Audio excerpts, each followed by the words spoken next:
ఉన్న బంగారాన్ని విడిపించి ఆ రోజు ఆన్లైన్ రేటుకే మేము కొంటాం. Sharma gold company. నమస్కారం. సుమన్ టీవీ ప్రేక్షకులకు స్వాగతం. ముందుగా సుమన్ టీవీ ప్రేక్షకులకు శ్రీ క్రోధినామ సంవత్సర ఉగాది శుభాకాంక్షలు.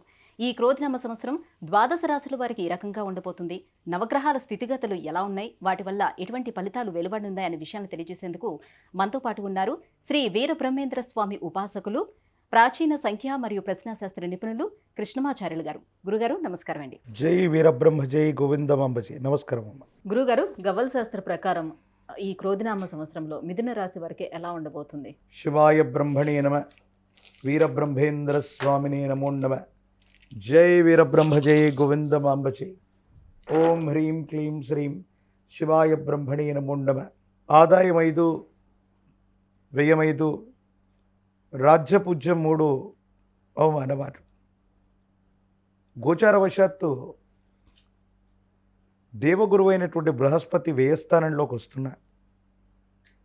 ప్రశ్నాశాస్త్రాన్ని అనుసరించి చూస్తే మాత్రం ఈ రాహు సంబంధమైనటువంటి మాయ కనిపిస్తుంది. ఈ రాహు సంబంధమైనటువంటి స్థితి మీనరాశిలో రాహు ఉండటం, కర్మస్థానం దశమస్థానం అవటం, మిథున రాశి జాతకుల యొక్క జీవన గమనంలో మిశ్రమ ఫలదాయకమైనటువంటి సంవత్సరంలో కూడా అనుకూలవంతమైనటువంటి ఫలితాలు అధికంగా ఉన్నాయి.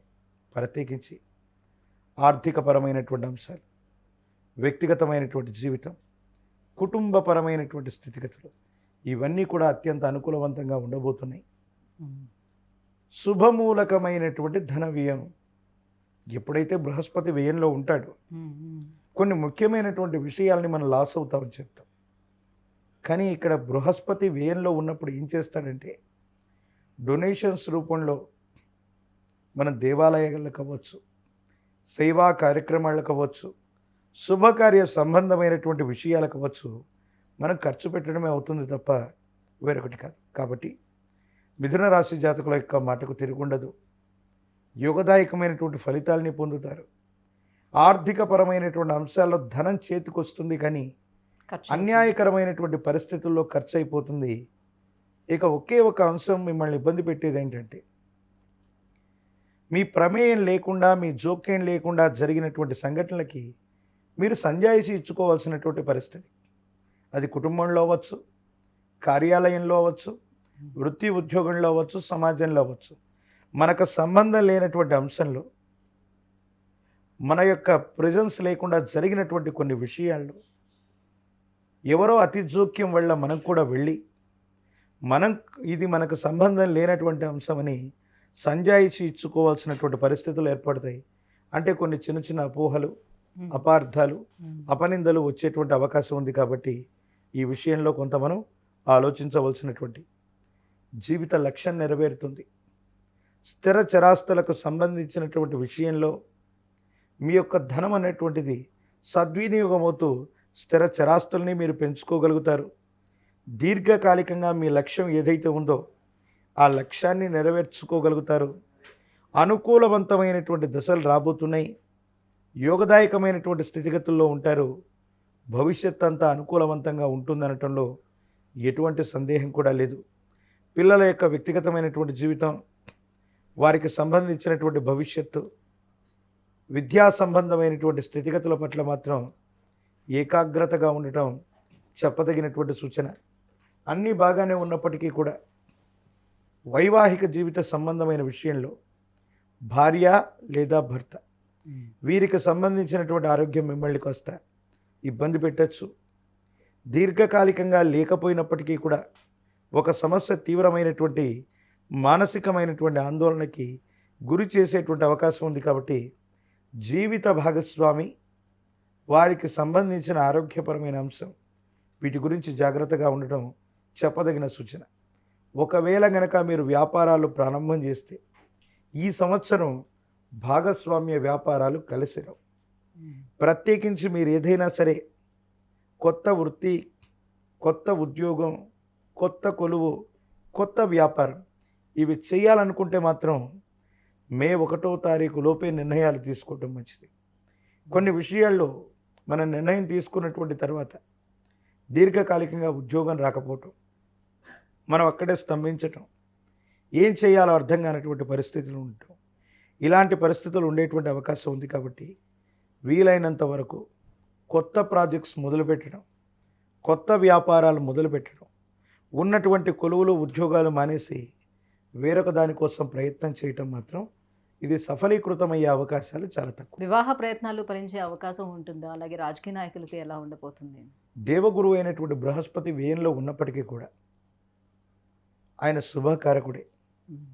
శుభకారకమైనటువంటి ధన వ్యయం అవుతుంది అంటే శుభకార్య సంబంధమైనటువంటి విషయాల్లో మనం గట్టిగా ప్రయత్నం చేస్తే తప్పకుండా సఫలీకృతమయ్యేటువంటి అవకాశం ఉంది. భవిష్యత్తు చక్కగా ఉంటుంది, కళ్యాణం జరుగుతుంది. ఈ రాశిలో ఉన్నటువంటి వివాహం కానటువంటి స్త్రీ పురుషులు ఎవరైతే ఉన్నారో, ఒకవేళ మే తర్వాత ప్రయత్నం చేసినా శ్రీ క్రోధినామ సంవత్సరంలో కళ్యాణ గడియలు తప్పకుండా వస్తాయి, కళ్యాణం జరుగుతుంది, ఎటువంటి ఇబ్బంది లేదు. ఇంకా మరింత శుభ ఫలితాలను పొందేందుకు ఏ దైవాన్ని ఆరాధించుకోవాలి? ఎటువంటి పరిహారాన్ని వీళ్ళు పాటించాలి? వ్యక్తిగతమైనటువంటి జీవితంలో దేవతామూర్తుల యొక్క విశేషవంతమైనటువంటి స్థితిగతుల్లో ఇలవేల్పులు అని మనం పిలుస్తూ ఉంటాం. ఇది ఏ ఒక్క వ్యక్తి యొక్క కుటుంబాన్ని అనుసరించి ఆ వ్యక్తికి ఒక ఇలవేల్పు దేవతా స్వరూపం ఉంటుంది. మనకు తీవ్రమైనటువంటి కష్టాలు వచ్చినప్పుడు, ఇబ్బందులు ప్రతిబంధకాలు ఏర్పడుతూ ఉన్నప్పుడు ఇలవేల్పు యొక్క సహకారం లేదని పెద్దలు చెప్తూ ఉంటారు. మీ కుటుంబానికి సంబంధించి ఇలవేల్పు దేవతా స్వరూపాలైనటువంటి లక్ష్మీ వెంకటేశ్వరుడు అవ్వచ్చు, లక్ష్మీ నరసింహ ప్రభు అవ్వచ్చు, లేదా విశేషవంతమైనటువంటి దేవతా స్వరూపం ఎవరైనా కావచ్చు. అటువంటి దేవతా స్వరూపాలని గనక విశేషంగా మీరు పూజిస్తే అనుకూలవంతమైనటువంటి ఫలితాన్ని మీరు తప్పకుండా పొందుతారు. అలాగే తాంత్రిక విధానం ఒకటి చెప్పబడింది.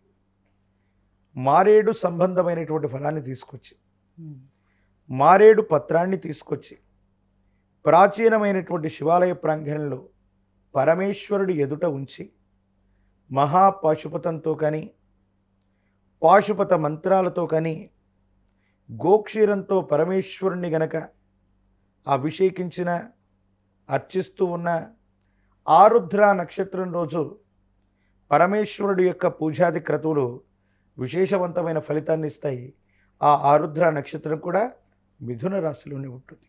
కాబట్టి ఎక్కడైనా ప్రాచీనమైన శివాలయ ప్రాంగణంలో పరమేశ్వరుడికి రుద్రాభిషేకాన్ని చేయించి, మారేడు ఫలాన్ని మంత్రించి ఇంటి ప్రాంగణంలో తీసుకొచ్చి పెడితే శుభకారకుడైనటువంటి దేవగురు బృహస్పతి విశేషవంతమైన అనుకూలవంతమైన ఫలితాలను ఇస్తాడు. ఇబ్బందులు ప్రతిబంధకాలు తొలగిపోతాయి, భవిష్యత్ అంతా కూడా చక్కగా ఉంటుంది, ఎటువంటి సందేహం లేదు. గురుగారు, ఈ క్రోధినామ సంవత్సరం మిథున రాశి వారికి ఎలా ఉండబోతుంది ఏంటి అనే విషయాన్ని తెలియజేసినందుకు ధన్యవాదాలండి. జై వీరబ్రహ్మ, జై గోవిందమాంబ జై. సుమన్ టీవీలో మీ పర్సనల్ అండ్ బిజినెస్ ప్రమోషన్స్ కోసం కింది నెంబర్కి కాంటాక్ట్ చేయండి.